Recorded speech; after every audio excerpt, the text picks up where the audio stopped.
Hey everybody, welcome to a very exciting episode of NC-17 today. My name is Josh, and today we have, in my opinion, a legend, an icon, someone who was in one of the best, if not the best zombie movie ever made, Dawn of the Dead. We got Jim Krut. How are you doing today? I'm doing great, Josh. Thank you for the marvelous introduction. And I Oh, have to agree with you. I think it's one of the greatest movies ever made. oh yeah. I mean, that's just a personal feeling. uh Before we get into your movies and everything like that, kind of just give a little bit of a background of how it was growing up, if and if being in movies was something you really wanted. Oh, ever since I was a kid, I'd go to the movies and I just watched horror films, everything that came out. And if I were to suddenly transport myself onto a screen, my mother never would have seen me again. But I have to tell you, I just fell in love with the characters, and then I'd say, wait a minute, Vincent, that's Vincent Price. Well, he was in The Raven. He was, and I started connecting that some of these creatures and people were actually actors, and they could do more than one role. But with someone like Bela Lugosi, you think, well, wow, that's Dracula. What's Dracula doing in that? So it was hard to shake it, but the identification with particular roles and particular actors, I just thought was kind of fascinating. As a kid, you think, wow, there's really a vampire, there's really a monster, hey. But then you see these same people in different roles. I have to tell you, I've been in what, I don't know, 35 some movies or whatever, and this is the one that people seem to remember before Dawn of the Dead. So I'm not unhappy with it. I'm thrilled with it. All right. Uh, so getting cast as a zombie, like, what was the like going through your screen test and everything like that? How was that demanding, or just or was it just fun? It was an incredible experience. So I was walking down the street in Pittsburgh and I ran into Tom Savini, who I'd known for several years, and he said, "Hey Jim, I've got this great role for you in a George Romero film." That's how I got cast. Oh, okay. That's awesome. See, Tom and I had gone to college together in Pittsburgh at Point Park, and after graduation, he went to Vietnam as a combat photographer, and I went over as a combat medic. So we had a lot of shared experiences as well. Plus, when we were in college, we worked in theater together too. We did some plays, and when I came back and happened to end up back in Pittsburgh and reconnect with Tom, it was good. It was a good time. So that's how basically I got. I didn't meet George Romero actually until I was on set. Oh, okay. Uh, so anyone knows that you play the helicopter zombie. So the prosthetic on that, when the actual blade hit, what was that like? Well, maybe 2 weeks beforehand, I went over to Tom Savini did all the makeup and effects. So I went to Tom's workshop and he did complete head castings to get ready for all of this, which is essentially putting like an alginate, a more flexible plastic material that picks up all the details in your face. But that is so flexible that it has to be put into a form, which was plaster. So during that time with the alginate all over the face, breathing through a straw, um, I decided I was claustrophobic. Yes, yeah, I didn't like that at all. Uh, And then 2 days after we did the casting, Tom gave me a call and he said, "Hey Jim, the plaster cracked. We're going to have to do it all again. Can you come on over?" Yeah, sure, sure. So going up back, then jumping ahead a couple of weeks to the scene at the Monroeville Airport, which is also known as the Harold Brown Memorial Field, which is also no longer there. And I was in the little airport building where they were doing the makeup, and the rest of us were kind of hanging out, looking and trying to stay out of the camera when other things were being shot. But a lot of the things were being shot inside the building at that time. Like Ken Foray, and, pops the kids who are there. He knocks the coffee machine, takes the coffee cup out. All those things. You see how many times they need to be done, and the effects. It was fascinating. That was my first introduction to filmmaking. Oh, I didn't want to mess up, but I was full of anticipation. I'd been working in theater for a couple of years in Pittsburgh. I probably put in about 7 years in two different theater companies. So in terms of the acting part, it's one thing, where you are on a stage, but when there's a field, somebody pretty much has to point out where you're supposed to be, what you're supposed to do on your way back, and then what's going to happen. Um, so once that prosthetic was done and it was assembled, at the airport building, it was a flat piece that went over the top, um, with the hair embedded in it and such, but it was also cut into small chunks. Think of a personal pan pizza sitting on top of your head, cut into little slices, but those pieces are threaded together with clear monofilament fishing line with some space in between. As a result, on cue, there is somebody off camera with another piece of monofilament fishing line attached to that top piece. And when they yank it off, all those pieces come off in a nice series of chunks. It's just a beautiful effect. It really is. And behind the boxes are Tom and another guy with these hand pumps that have the fake blood in them. And those blood tubes have, run up the back of my trousers, up my shirt, embedded into the top part of the head with the prosthetics. And so if you look closely, there are two streams of blood coming out of the top. And that's because there are two guys back there pumping furiously. So it was a matter of doing everything on cue. And as I say to a lot of people, Tom pretty much directed the scene because of the complexity and the timing. And George brought in people that he trusted. And Tom, of course, is one of those top people that he trusted a lot because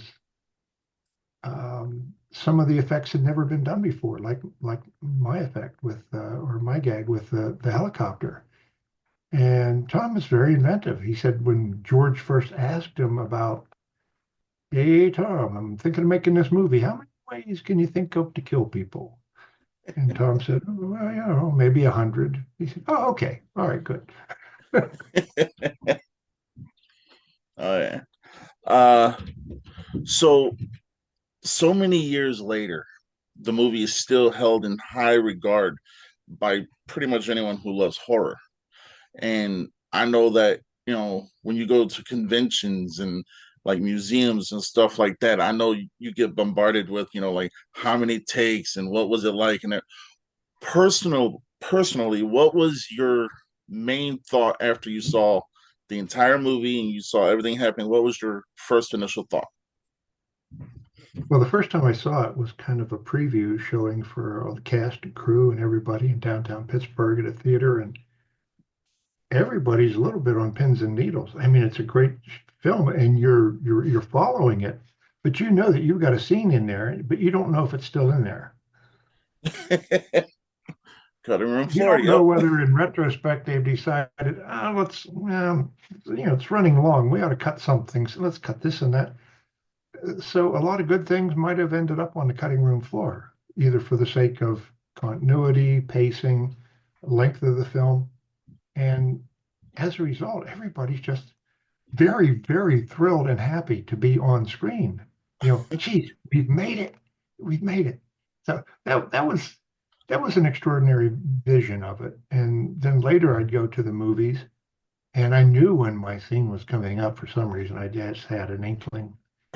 And people might be behind me talking or something. And I'd say, "Minute, my scene's on. Can you be quiet?"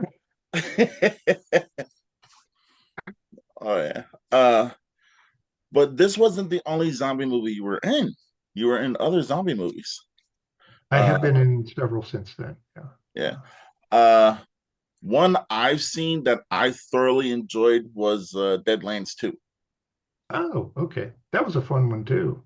Uh, That was Gary U. Garrick was the director of that. He directed Deadlands, and then Deadlands 2 came along. And it was a fun role. I got to play an evil government official. And of course, at the time, and maybe even now, there are plenty of role models that you can, look at and say, this is what an evil government official might be doing. I could do that. Yeah.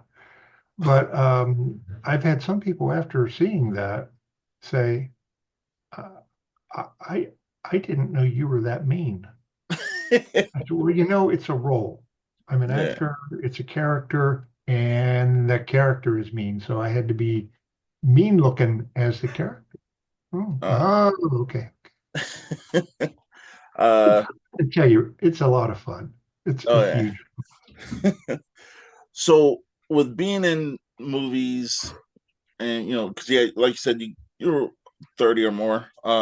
Being in movies starting from Dawn of the Dead all the way to now, because I just seen you in a movie called Remnants. Hmm. Uh, what would you say was the most rewarding thing from then to now? The association and meeting other really passionate people who want to make films. The directors, the actors, the folks behind the camera, the audio people, the producers, just the chance to meet so many people who are so engaged in a singular focused project. And when I worked in theater, you're on stage with a couple other people, and you have to know what you're doing. You have to trust the people you're with. And it was pretty intense of an experience working in theater in Pittsburgh. We were a repertory company, and we had like maybe 7 plays that we carried around in our heads. And so when somebody said, we have to cut that hour and a half down to an hour because something else happened. And these were original plays, so people didn't know what exactly was supposed to happen anyway. We could uniformly trim out sections of the plate. Let's not do that. Let's not do that. Bam. And so you get to be so closely knit and you're in everybody's pulse. So if you do an error, somebody's going to pick it up for you. If somebody else makes an error, you're right there on top to help them. So working that closely as an ensemble was like one of the most beautiful things. And then working with film, suddenly you've got a lot of people who are there maybe just for that day, maybe for a week or two, but you still have to bring to that experience that working relationship like we've always done this, you know? Oh, yeah. I'm sorry, it's a little hard to explain that way, Josh, but uh, it's something that I always seek, and it's a matter of taking risks because you can take risks if you're with people you trust. I think Right. that's probably the key to it. And when you take risks, you become a better performer. Oh yeah. Uh, so I don't know if anyone's ever asked you. Uh, have you seen the remake of Dawn of the Dead?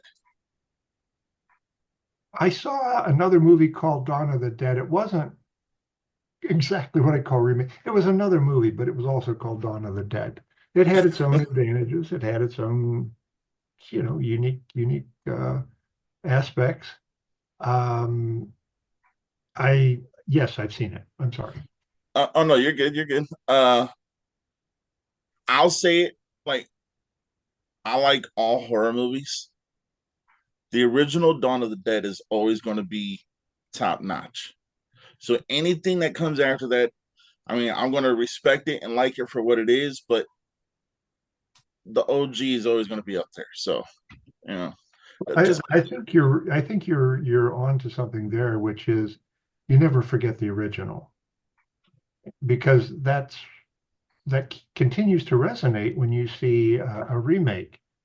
And there are not many remakes that, well, some of them try to add their own wrinkles to it, but I think the best remake I've seen was when Tom Savini did Night of the Living Dead. You know, I'm going to um, agree. I thought, the casting, the production values were there. Uh, I liked it. I liked it a lot. Oh And yeah, I was just unsure of how it was going to go. oh yeah.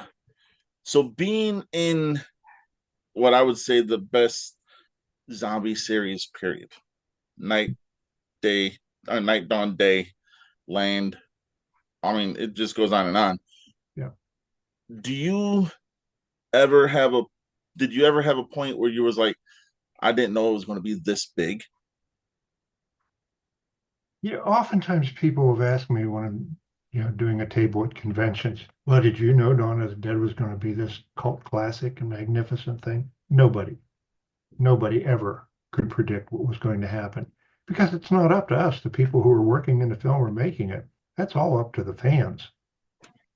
One of the things which was unique about Dawn of the Dead was that there was no initial rating system that applied to it.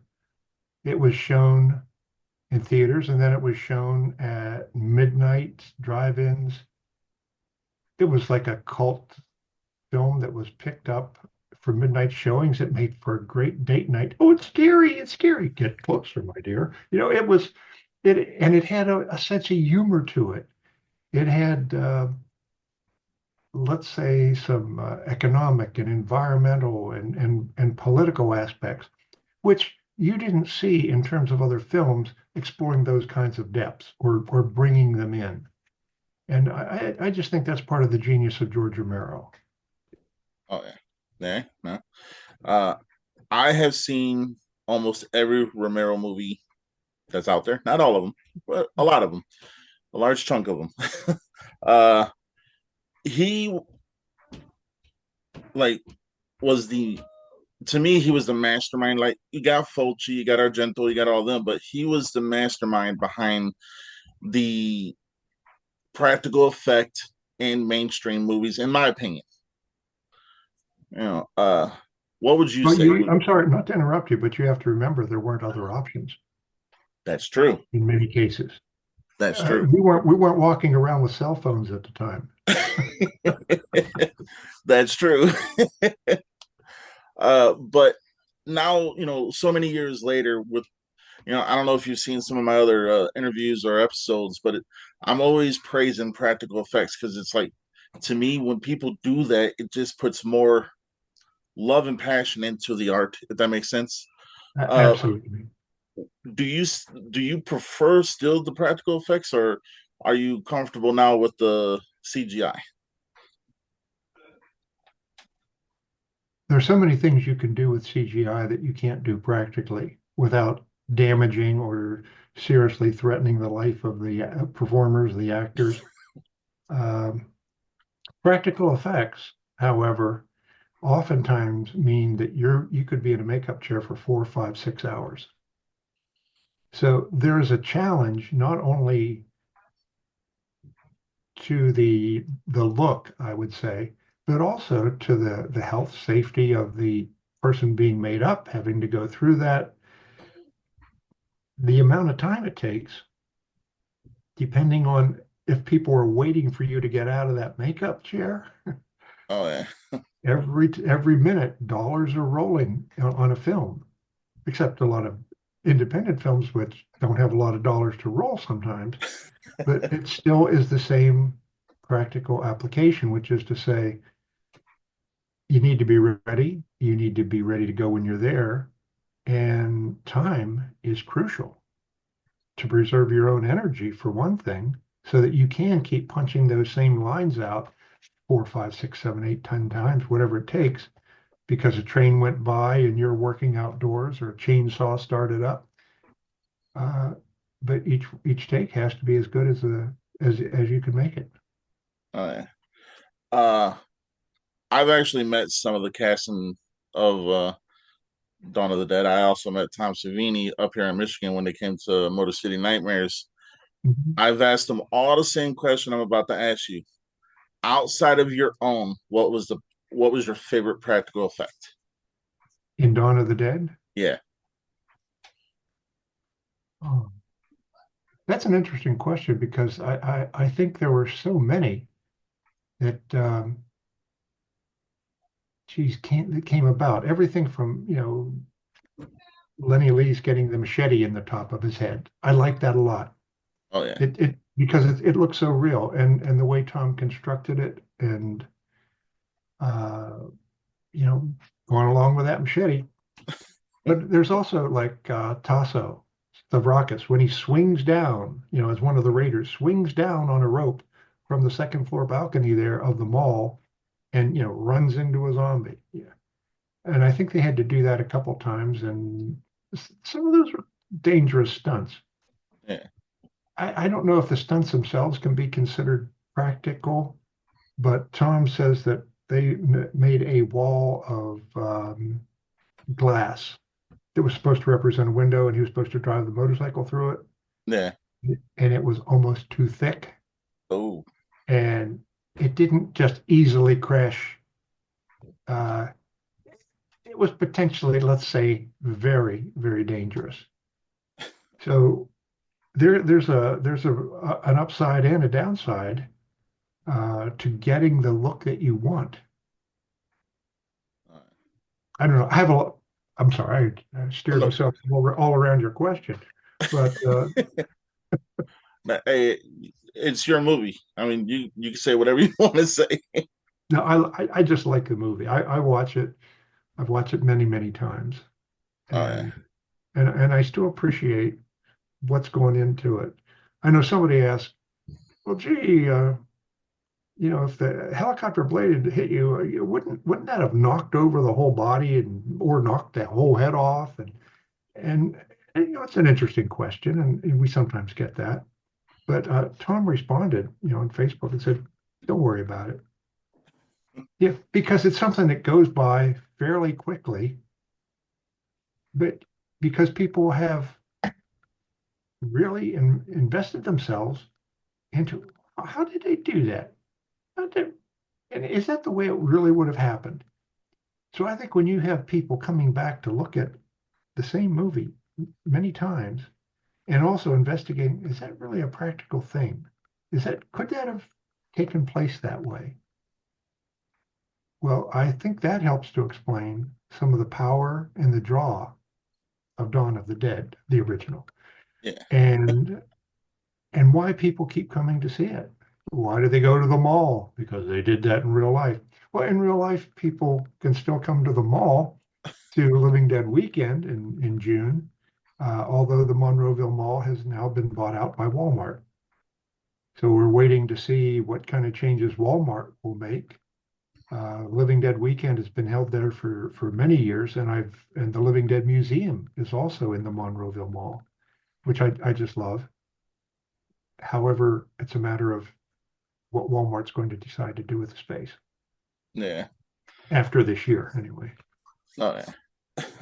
Uh, so in Dawn of the Dead, the original, Thank there you. are there are so many like iconic zombies that go, like I was talking to my wife earlier who refuses to watch horror movies, but she has seen Dawn of the Dead.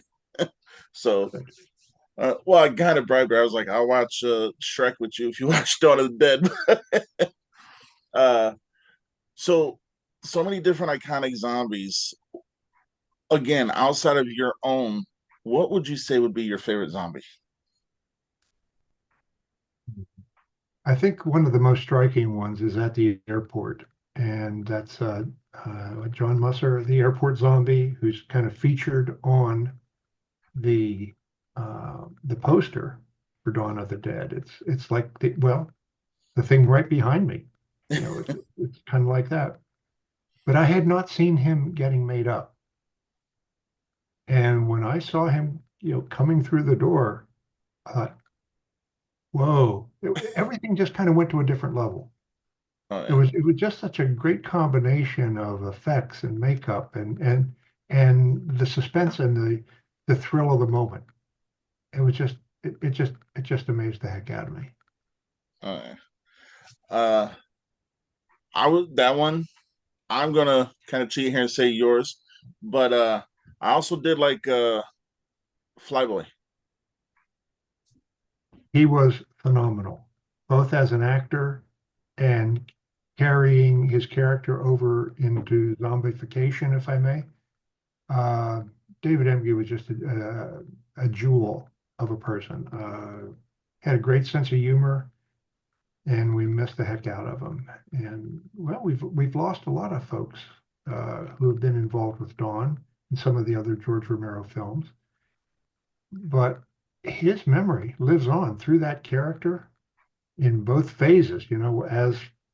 As the uncertain, boyfriend, and then as the zombie. I mean, he made a great impression in that film. Uh, Um, I agree with you. Can I change my answer? yes, you can. Uh, so I don't know if you do it, but so when I watch a movie, I watch it first for the pure entertainment. Then I'll go back and watch it again to see what I missed, or to see if I could pick up a different kind of take on the movie. You know. So a lot of people they just say, okay, it's a zombie movie, so it's horror. I think yeah, it is a zombie movie, the best zombie movie out there. But I also say it's more of a psychological movie because you got this group of people just living in a mall and they don't know how long they're going to be able to be there and they don't know what dangers arise around any corner. Would you say that would be an accurate take on the movie too? Oh, totally, totally. The thing about it is we can identify with them. What would we do in that situation? And it's the same thing with theater as it is with film. You go and you see somebody and you kind of vicariously live through their experiences. Um, I'm not sure how else to put it, but well, that's it.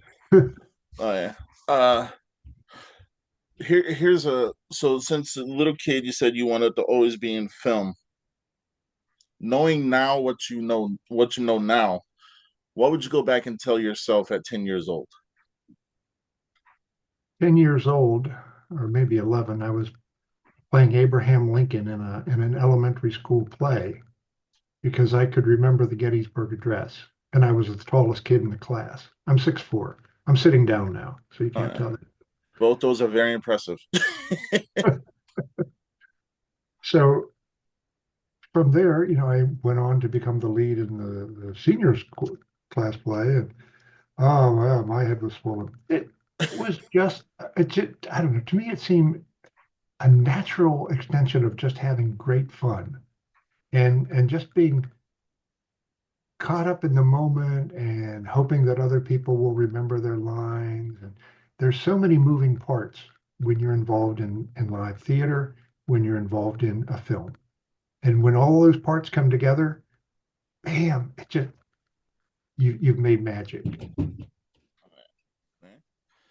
uh, we do have a fan question that was sent to me. A fan question? Okay. A fan question. They wanted to know, did you ever have a headache after that took the top of your head off? Let me tell you this. Uh, I was, we did the scene in one take. Everything was just pretty much in one take. And I saw George behind, looking at he said he was thrilled by the way it looked. And he went, Yeah. oh, yeah, yes, yes, yes, yes. And then he had to go, move on to the next scene. Well, I was still just adrenaline up to here, except for the leaky part on the top. Yeah. So in one way, I was glad that I didn't have to go through the makeup part again.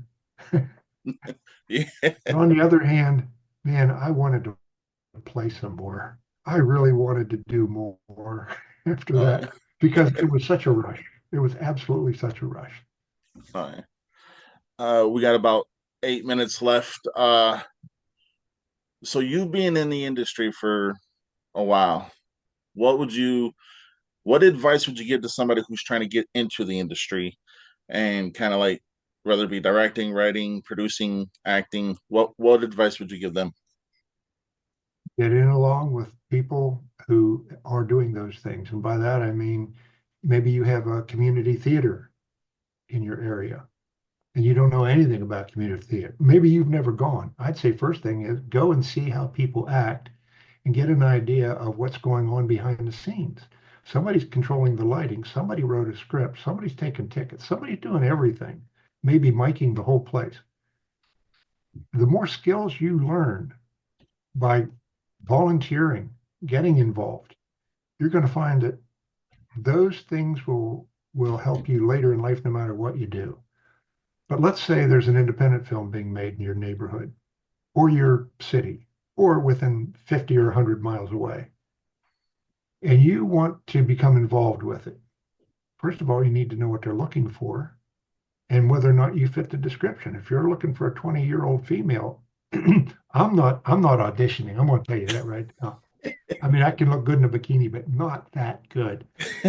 Uh, if if you can remember lines, if you can watch, say, TV and emulate some of those characters, good, bad, indifferent, happy, cowboy, whatever, can you imitate those characters and kind of get into their heads as to for what what literally where they're coming from and the actions that they take? You really have to put yourself out there because usually Hollywood is not going to come along and say, "Hey, uh, I see you sitting on a bench here. You want to be a lead in a big Hollywood show?" No, I lucked out. I was walking down the street in Pittsburgh, and Tom Savini said, "Hey, Jim."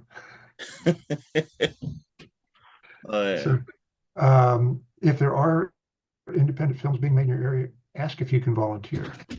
And they say, "Well, we need somebody to bring in pizzas. Can you do that?" Oh, yeah, well, I'll I'll do that here. We need somebody to sweep up all this blood. Oh, okay, yeah, yeah.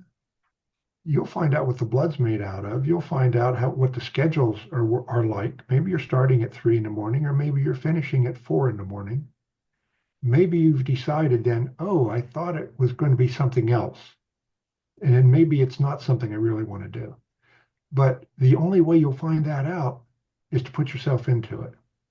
See if there's anything you can volunteer for. Say, look, hey, I know it's low budget film, whatever. Do you need help running a sound? I can run cables. And people are going to ask you, well, what kind of skills do you have? And you'll say, well, I'm a plumber. You say, perfect. I've got a role for a plumber. And you'll find that a lot of films will say, I don't want to have to try to train somebody to act like a police officer. Let's say you're a police officer and you got some free time. You know how to walk, you know how to look, you know how to act, and you know the procedures. Bam, suddenly you bring a certain authenticity in.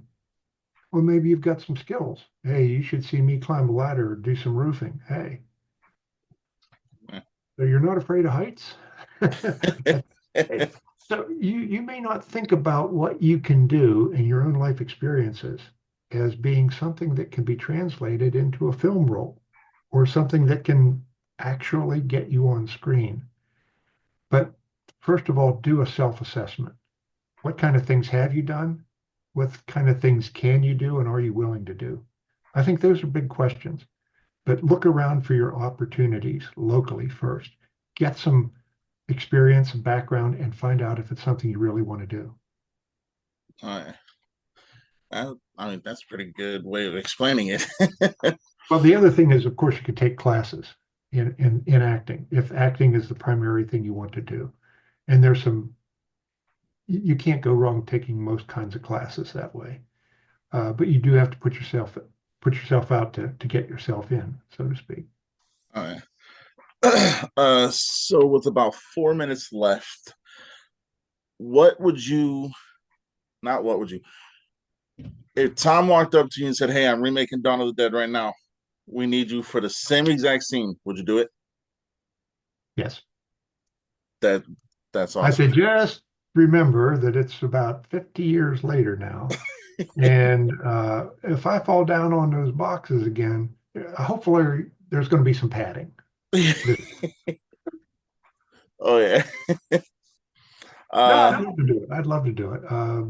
There are a couple other roles, that I've been doing recently that, you get a little older, you don't get any faster necessarily. So you have to adapt and make the most of what you do have. And I've been very fortunate working with some directors who say, "Hey, I don't need you, jumping off roofs or swimming up and down the river. I do need somebody who can do this and that and that, and I think you can do it."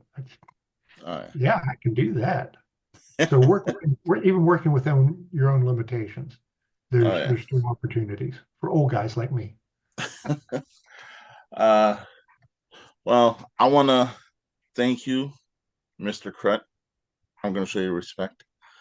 You deserve it. You not even earned it. You deserve it. I mean, you're in your cinematic history. I'm never going to disrespect you. I'm just not a disrespectful person either. But I want to You're a thank you. great guy, and I appreciate your having me here. I really do. Oh, hey, you have a home at NC-17 anytime you want to come on. Even if it's to say, hey, you need to take a little top off, a little bit off the top, I'll do it.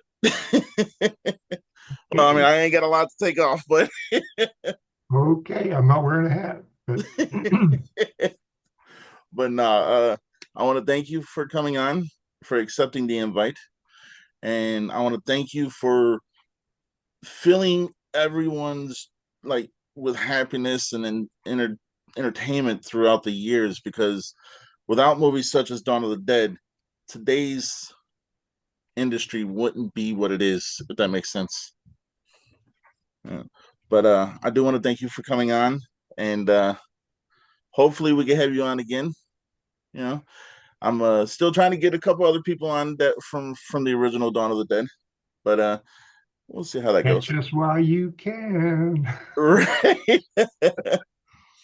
But yeah, no, seriously, I really want to thank you. It's been a pleasure. It's been an honor, and everything that I remember from the character to now, from the movie to now, it's you guys have literally this movie changed my life. That's I'll leave it at that. But again, Thank you thank for you. that. Thank you for that great testimonial too. And Dawn has made uh, an impression on so many people, but also it's the whole George Romero family that it has bound together. And there's a cohesiveness in the Romero films and in the Romero characters that he's created. We owe a great deal to George Romero. I wouldn't want to leave without saying that. All right. Again, thank you, and I'm going to leave it with that because if I give you, if I keep, if I, I'm gonna start stuttering, so I'm just going to say, everybody, stay in C-17. You're doing a great job. You're doing a Oh, great. thank you. Hey, I don't fanboy out, but I'm kind of fanboying out. I'm sorry. Yeah. All right. Everybody stay in C-17. And until next time, take care. And when there's no more room in hell, the dead will walk the earth.